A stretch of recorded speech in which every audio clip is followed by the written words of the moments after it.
Selamat hari Minggu, Kristus dengan kita. Sekarang dan selama-lamanya. Saudara-saudara yang dikasihi Tuhan kita Yesus Kristus,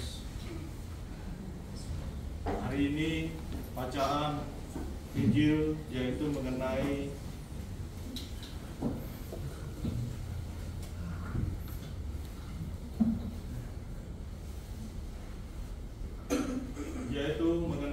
tentang Tuhan Yesus Kristus menyuruh murid-muridnya untuk pergi ke seberang. Saudara yang dikasihi Tuhan, kita semua pernah mengalami yang namanya rasa khawatir. Entah itu kita kekhawatiran tentang apapun, kita pernah merasakan khawatir. Kita mungkin pernah merasa khawatir tentang masa depan kita.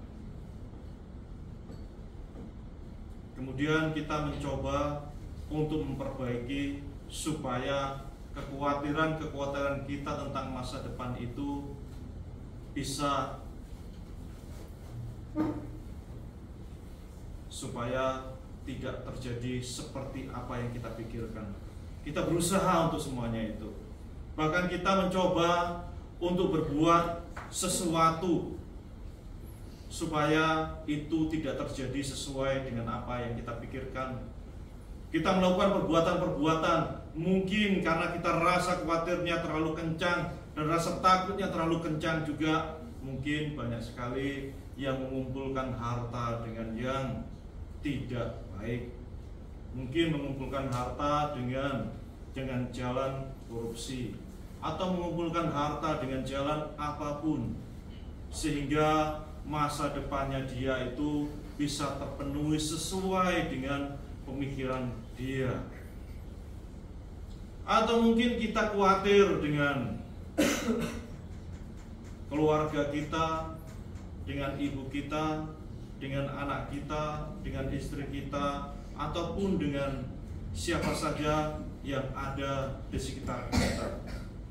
Kemudian kita berusaha untuk memprotek siapa yang ada dalam keluarga kita. Kita mencoba untuk menasehati, kemudian kita mencoba untuk melarang jangan ke sana, jangan ke sini, jangan kemana-mana, atau jangan ke situ, sehingga mungkin karena rasa khawatir kita, rasa khawatir itu,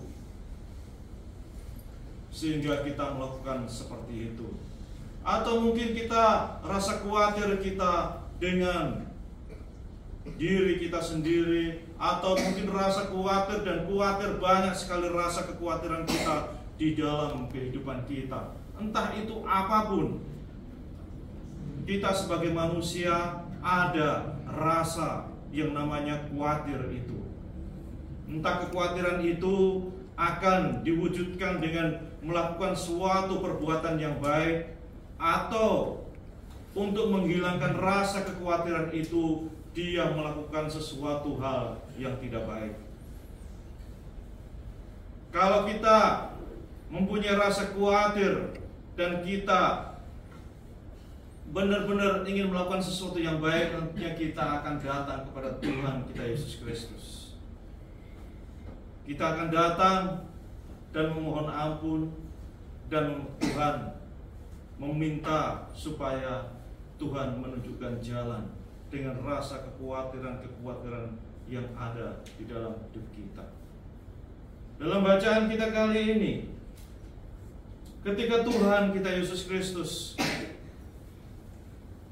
berjalan di atas air, dan ketika waktu itu murid-muridnya di tengah lautan sedang dihempas oleh gelombang, dan ada badai di tengah lautan itu, terombang-ambing oleh lautan dan ombak-ombak di situ.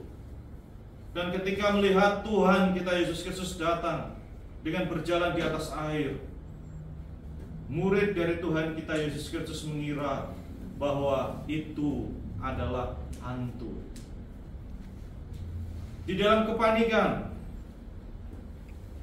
kepanikan kita, kadang-kadang kita pun tidak tahu bahwa ketika Tuhan kita Yesus Kristus hadir di tengah-tengah kepanikan-kepanikan yang sedang kita alami, derita apapun yang sedang kita alami, dalam kepanikan itulah ketika Yesus hadir di tengah kita, kita tidak pernah menyadari bahwa Dia sudah hadir di depan mata kita. Bahkan saudara yang dikasihi Tuhan, ini yang didatangi oleh Tuhan ini di tengah kepanikan itu adalah murid dari Tuhan kita Yesus Kristus. Mereka tentunya sangat mengenal siapa Tuhan kita Yesus Kristus itu. Tetapi ketika dalam kepanikan, dia tidak mengetahuinya. Bahkan dia mengira bahwa itu adalah hantu. Dan disinilah saudara, di dalam kepanikan kita pun kadang-kadang kita juga merasakan hal yang sama. Bahkan kita tidak merasakan bahwa Allah sudah menolong, Allah sudah memberikan tumpangan kepada kita. Kadang-kadang kita tidak tahu, bahkan kita masih mencoba untuk menyalahkan kanan kiri, menyalahkan depan belakang, menyalahkan saudara-saudara, atau menyalahkan hal-hal yang menyalahkan yang lain-lainnya, atau mungkin juga kita akan menyalahkan Allah. Kita mempertanyakan Allah. Benarkah Allah itu sudah hadir ketika kita sedang menghadapi kepanikan itu, sedang menghadapi masalah-masalah seperti itu? Ataukah kita memang tidak sadar dan mengira bahwa semuanya itu adalah fata morgana atau sesuatu yang tidak nyata ketika Allah sudah datang dan mendekat kepada kita? Murid-murid Tuhan kita Yesus Kristus mengatakan itu hantu, karena dia hanya berpikir secara logika bahwa dia berjalan di atas air, sehingga ada orang murid-muridnya mengatakan mungkin itu adalah hantu. Tetapi apa yang dikatakan oleh Tuhan? Jangan takut, ini adalah aku. Dan ketika salah satu dari murid Tuhan kita Yesus Kristus mengatakan, izinkanlah aku untuk mendekat, untuk datang kepadamu. Dan dia mengatakan, datanglah. Dan disinilah saudara yang dikasihi Tuhan kita Yesus Kristus, ketika kita berdoa dan ketika Tuhan sedang melawat kita, ketika Tuhan ada di sekitar kita, dan kita mengatakan, biarlah aku datang kepadamu, tanpa kita ketahui, dengan fokus kepada Allah, dengan pikiran yang satu hanya tertuju kepada Allah, maka kita akan mendekat. Dan kita tidak akan tahu bahwa mujizat itu sedang terjadi kepada diri kita. Seperti halnya Petrus, dia tidak tahu bahwa sedang terjadi mujizat di dalam dirinya. Ketika dia fokus hanya kepada Tuhan kita Yesus Kristus, mari datang, mendekatlah.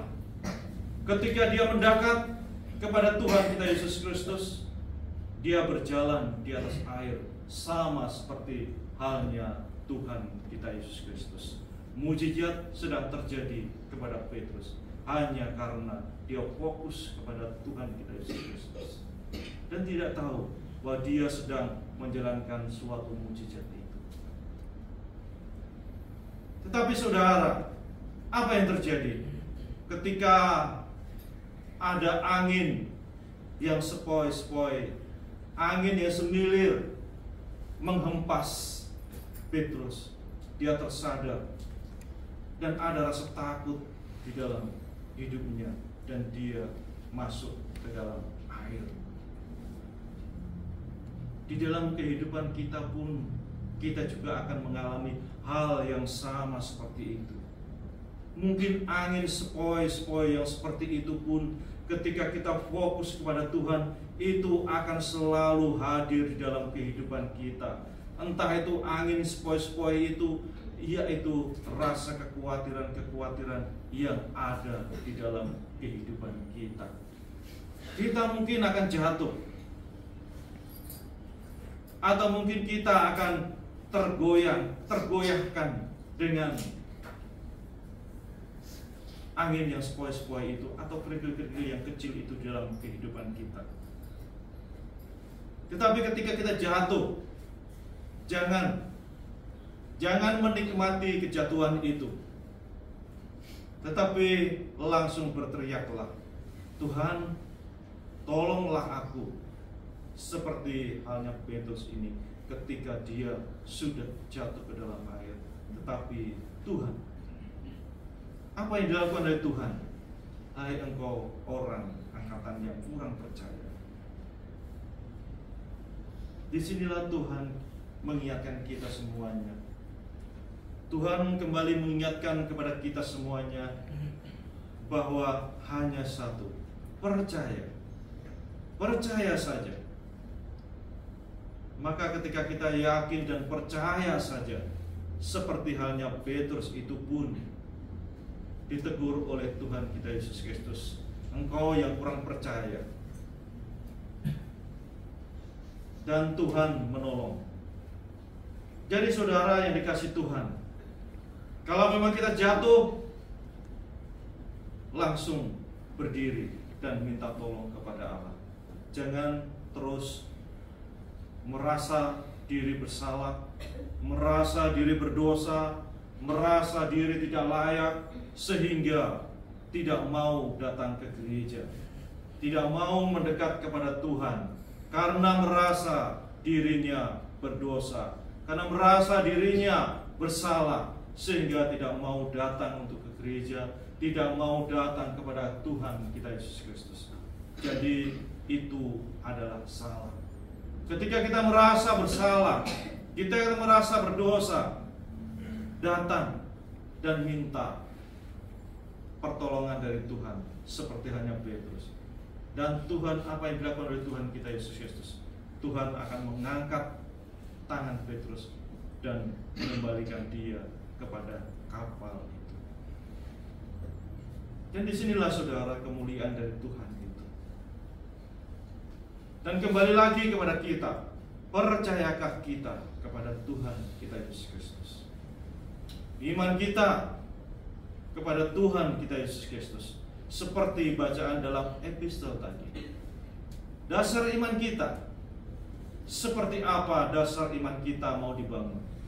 Apakah dasar iman kita mau kita bangun seperti halnya permata, seperti halnya emas, atau seperti halnya perak, atau seperti halnya jerami, atau seperti halnya kayu? Dasar iman itu akan diuji pada akhirnya nanti dengan api kemuliaan yang itu adalah Allah itu sendiri.